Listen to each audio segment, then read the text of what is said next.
Este 15 de noviembre muchos cubanos se van a manifestar en contra de la tiranía socialista del castrismo.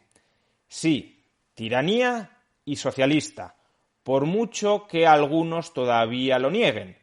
¿Y por qué Cuba es una tiranía socialista? Veámoslo. Este 15 de noviembre muchos cubanos valerosos saldrán a la calle a defender sus libertades frente a la tiranía cubana. Y desde luego muchos hemos escogido posicionarnos del lado de estos valientes cubanos que defienden aquello que la tiranía les ha arrebatado, su libertad. En cambio, otros, desde España, por ejemplo Juan Carlos Monedero, han decidido ubicarse al lado, prestar su apoyo al régimen tiránico socialista y en contra, por tanto, de aquellos cubanos que reivindican su libertad frente a esta tiranía socialista. Y conviene que remarquemos, conviene que repitamos, conviene que insistamos en que Cuba es una tiranía socialista. En medio de tanto blanqueamiento propagandístico del régimen tiránico cubano, es fundamental que recordemos cuál es el motivo de fondo por el cual muchos cubanos saldrán a la calle a protestar y a exigir su libertad. Van a salir a la calle no porque Cuba sea una democracia liberal e inclusiva, sino porque Cuba es una tiranía socialista. Y para demostrar que Cuba es una tiranía socialista, basta con que escuchemos las declaraciones públicas de su presidente dictador Miguel Díaz-Canel y basta con que nos leamos la propia Constitución cubana. Primero, ¿por qué Cuba es una tiranía? Pues escuchemos cómo lo explica Miguel Díaz-Canel en una reciente reunión que tuvo con los presidentes de las asambleas municipales del Poder Popular. Recuérdense que en el mundo se habla mucho de la división de poderes. El poder legislativo está generalmente en las instituciones que aprueban ley, el poder ejecutivo en el gobierno, o sea, lo que hace la parte ejecutiva administrativa, y el poder judicial en los tribunales. Pero en Cuba no se trabaja con la división de poderes, se trabaja con la unidad de poderes, a través de órganos que tienen funciones diferentes. Porque el concepto de poder que se usa en Cuba, en la Revolución Cubana, es el concepto de poder popular, que está subordinado o se construye ¿con qué? En el concepto de soberanía popular. ¿Y cuándo hay soberanía popular? Cuando, como dice uno de los artículos de nuestra Constitución, todo está ¿en función de quién? Del soberano. ¿Y quién es el soberano? El pueblo. Decía uno de los padres fundadores de Estados Unidos, James Madison, en los Papeles Federalistas número 47, que la acumulación de todos los poderes del Estado, legislativo, ejecutivo y judicial, en las mismas manos, sean esas manos las de uno solo, las de unos pocos o las de muchos, proceda esa acumulación de poderes de la herencia, de la imposición o de la elección, pero esa concentración de poderes en unas solas manos constituiría para Madison la definición misma de tiranía.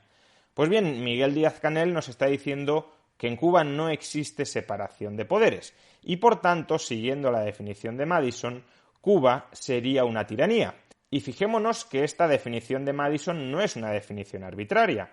Si una misma institución posee el poder de dictar leyes, de forzar la ejecución de esas leyes y de juzgar si se han ejecutado las leyes correctamente o no, esa institución posee un poder absoluto y arbitrario. Por tanto, es una institución tiránica. Miguel Díaz-Canel intenta justificar la tiranía cubana diciendo que en última instancia la tiranía cubana depende del poder popular, de la soberanía popular, del pueblo, que esta concentración de poderes es en realidad un instrumento del pueblo para que el pueblo cubano realice su voluntad. El problema de esto ya no es solo que la voluntad del pueblo suele ser interpretada por órganos intermedios que luego la pueden manipular en su propia conveniencia. ¿O se construye con qué? En el concepto de soberanía popular. ¿Y cuándo hay soberanía popular? Cuando, como dice uno de los artículos de nuestra Constitución, todo está en función de quién? Del soberano. ¿Y quién es el soberano? El pueblo. Y como es el pueblo, todos esos poderes se desarrollan a través de la participación del pueblo y de las instituciones o los órganos que representan al pueblo.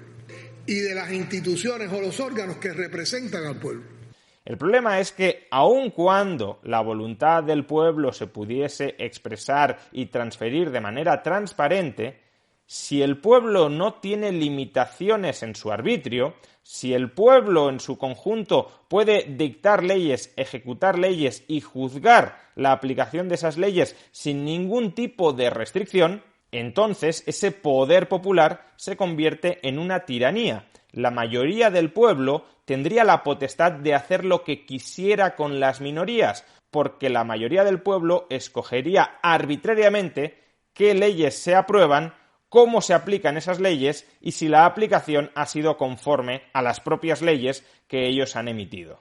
Por consiguiente, aun cuando Miguel Díaz-Canel estuviera diciendo la verdad, que no la dice, acerca de que la absoluta concentración de los poderes del Estado está en última instancia subordinada a la voluntad del pueblo, aun cuando eso fuera cierto, eso no cambiaría que Cuba fuera una tiranía mayoritaria, un Estado tiránico donde la mayoría del pueblo hace y deshace acerca de los derechos de las minorías, acerca de los derechos de los individuos, como esa mayoría del pueblo, arbitraria y caprichosamente, decida hacer o deshacer. Sería, en consecuencia, un poder ilimitado, arbitrario y, por tanto, tiránico. Pero es que además Miguel Díaz-Canel no está diciendo la verdad. El Estado cubano no está en realidad subordinado al pueblo. El Estado cubano está subordinado al Partido Comunista de Cuba. Y este es el segundo motivo que nos explica por qué Cuba no solo es una tiranía, sino una tiranía socialista. Tal como podemos leer en el artículo 5 de la Constitución cubana de 2019, recientemente reformada, aunque este artículo aparecía tal cual en la Constitución cubana de 1976, tal como podemos leer en este artículo 5, el Partido Comunista de Cuba, único, martiano, fidelista, marxista y leninista, vanguardia organizada de la nación cubana, sustentado en su carácter democrático y la permanente vinculación con el pueblo, es la fuerza política dirigente superior de la sociedad y del Estado. Es decir, que el Partido Comunista de Cuba se instituye de facto y de jure como una organización paraestatal bajo la cual se subordina tanto el Estado como la sociedad. El Partido Comunista de Cuba tiene la misión histórica de completar la revolución socialista y contra esa revolución socialista no puede ir ni siquiera el poder popular. El artículo 5 sigue: el Partido Comunista de Cuba organiza y orienta los esfuerzos comunes en la construcción del socialismo y el avance hacia la sociedad comunista. Trabaja por preservar y fortalecer la unidad patriótica de los cubanos y por desarrollar valores éticos, morales y cívicos. Es decir, que el Partido Comunista de Cuba se ubica por encima del Estado cubano y de la sociedad cubana. El poder popular del que habla Miguel Díaz-Canel es un poder subordinado al poder del Partido Comunista de Cuba. De hecho, es que a este respecto el artículo 4 de esta misma Constitución es muy claro. La defensa de la patria socialista es el más grande honor y el deber supremo de cada cubano. La traición a la patria es el más grave de los crímenes. Quien la comete está sujeto a las más severas sanciones. El sistema socialista que refrenda esta Constitución es irrevocable. Irrevocable también para el poder popular. Los ciudadanos tienen el derecho de combatir por todos los medios, incluyendo la lucha armada, cuando no fuera posible otro recurso, contra cualquiera que intente derribar el orden político, social y económico establecido por esta Constitución.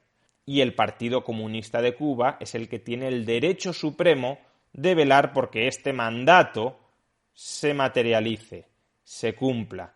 Aunque haya muchos cubanos que quieran alterar el sistema político-económico de Cuba, el Partido Comunista tendría derecho a impedírselo porque él es el ente supremo bajo el cual se subordina el Estado y la sociedad cubana y porque él tiene la misión histórica de preservar la irrevocabilidad del sistema político y económico socialista hasta llegar hasta la etapa comunista. En definitiva, el Estado cubano es una tiranía. Los poderes del Estado están absolutamente concentrados, pero no están ni siquiera concentrados en el poder popular. No es que sea una tiranía popular, están concentrados en el Partido Comunista de Cuba y, por tanto, Cuba es una tiranía socialista. Y aquellos que se opongan a la tiranía socialista reivindicando sus libertades son enemigos del pueblo, del socialismo, y por tanto son delincuentes. No hace falta ni siquiera forzar las interpretaciones del marco normativo cubano. Basta con que escuchemos las recientes declaraciones de Miguel Díaz-Canel ante la Asamblea Nacional del Poder Popular. Los derechos no son ilimitados. Sus límites están previstos también en la Constitución. Son los derechos de los demás, la seguridad colectiva, el bienestar general, el respeto al orden público, a la Constitución y a las leyes.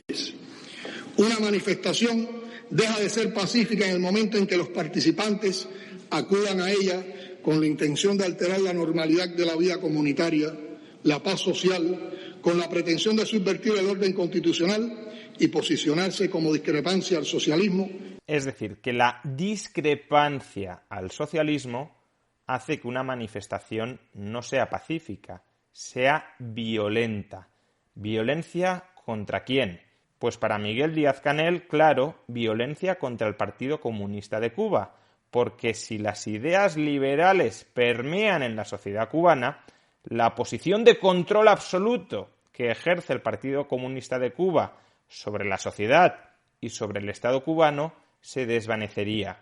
Y por tanto, los manifestantes que están reivindicando su libertad individual frente al Estado cubano y frente al Partido Comunista de Cuba son una amenaza para la preservación del poder absoluto de esa oligarquía socialista que tiraniza a los cubanos. Es contra esa tiranía socialista contra la que este 15 de noviembre se van a manifestar muchísimos cubanos. Y es esa tiranía socialista la que desde España muchos ideólogos del régimen defienden y blanquean.